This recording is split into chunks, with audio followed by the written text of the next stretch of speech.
मित्रों को प्रेम भरी राधे राधे। अभी मैं न्यूज देख रहा था तो अनिरुद्धाचार्य जी महाराज के बोल बदल गए हैं। उनका बिल्कुल रुख ही बदल गया, उनकी शैली ही बदल गई है।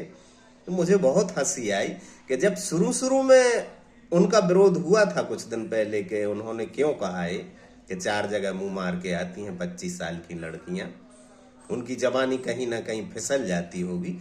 उस समय वो डरे हुए थे थोड़े, उस समय की शैली में और अब की शैली में बहुत अंतर आ गया। उस समय वो क्षमा मांग रहे थे कि मेरी बातों से अगर बहनों को बुरा लगा है तो मैं क्षमा प्रार्थी हूं। उस समय क्षमा मांग रहे थे, अब क्षमा मांगने से इनकार क्यों करने लगे? ये उनमें पॉलिटिक्स या राजनीति की बदबू आ रही थी अभी की भाषा में।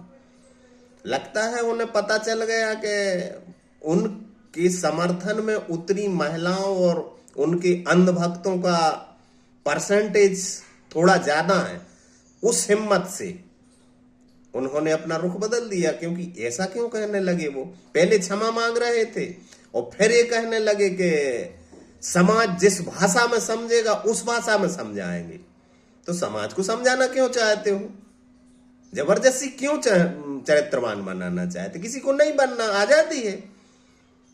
कोई बोल रहे ना कि चरित्रवान होना ही चाहिए, तो ये तो फिर तुम गुलाम बना रहे हो। क्यों होना चाहिए चरित्रवान? किसी को नहीं होना है, फिर तो तुम आजादी छीन रहे हो। जब सरकार ने आजादी दी है तो तुम कौन होते हो आजादी छीनने वाले? लेकिन वो बोल रहा है समाज जिस भाषा में समझेगा उस भाषा में समझाएंगे। कृष्ण ने रात को दिन कर दिया था, तो तुम रात को दिन कर सकते हो क्या? कृष्ण ने रात को दिन कर दिया था। ये बदली हुई भाषा इस बात का प्रमाण है कि उन्होंने अनुमान लगा लिया कि मेरे भक्त और मेरी समर्थन में आए हुए लोगों की संख्या बढ़ चुकी है।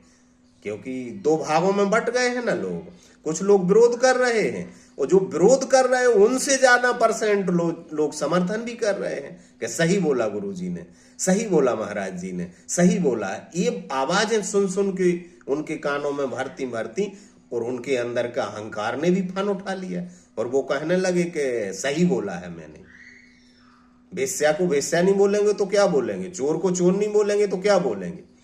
ये भाषा, बदली हुई भाषा इस बात का प्रमाण है कि उनके अंदर का सोया हुआ कोई पॉलिटिशियंस जाग गया।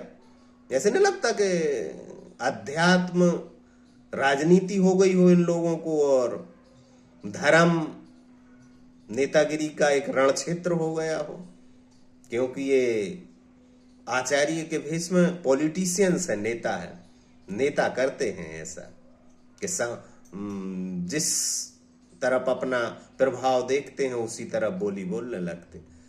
तुमने सुना होगा एक बार मुल्ला नसरुद्दीन गधे पर बैठा चला जा रहा था। लोगों ने कहा कहां जा रहा है मुल्ला? मुल्ला ने कहा कि गधे से पूछ लो। उन्होंने कहा गधे से पूछ लो मतलब? बोलेगा अगर मैं इस तरफ जा रहा हूं और गधा इस तरफ दौड़ गया तो मेरी तो बेइज्जती हो जाएगी ना। तो जनता जिस तरफ है उसी तरफ बोलो। जनता जो बोले वही बोलता है। नेता का नियम होता है, पॉलिटिशियंस का तो ये नियम होता है कि जनता जिस बात से प्रभावित होती है वही काम करना है। अब अनिरुद्धाचार्य ने देख लिया कि फॉलोअर्स मेरी तरफ बढ़ रहे हैं, फॉलोअर की संख्या, समर्थकों की संख्या बढ़ रही, तो उन्होंने अपना रुख चेंज कर दिया, अपनी शैली बदल ली, क्षमा मांगने की लगा, धमकी देने लगे कि समाज जिस भाषा में समझेगा उस भाषा में समझाएंगे। कृष्ण ने नहीं रात को दिन कर दिया था। अब क्या पता अनिरुद्धाचार्य रात को दिन कर दें? कमेंट में बताना। राधे राधे।